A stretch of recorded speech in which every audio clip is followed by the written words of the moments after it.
I tell people when I articulate the problems in the country that I think there are 3 civilization-ending risks to the United States.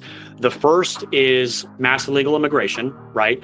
Basically, bringing people in or allowing them to stay, giving them birthright citizenship through, this ridiculous interpretation of the 14th Amendment, and, changing the demographics and the culture and the civic makeup of the country, all right, into a way where, Americans that believe in the Constitution won't be able to reclaim it.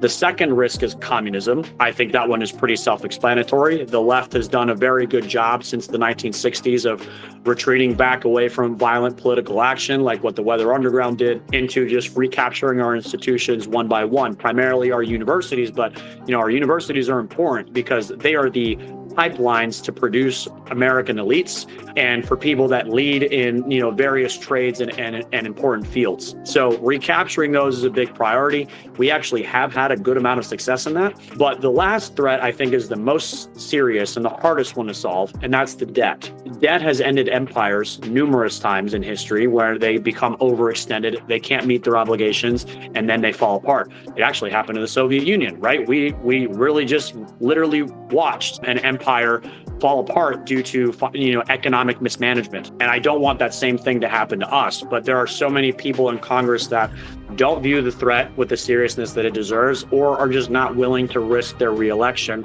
to actually do something meaningful to address it. So I see that as a very big problem. Fiscal responsibility is one thing that we really look for in the candidates that we're going to endorse, and it's a big policy position of ours as well.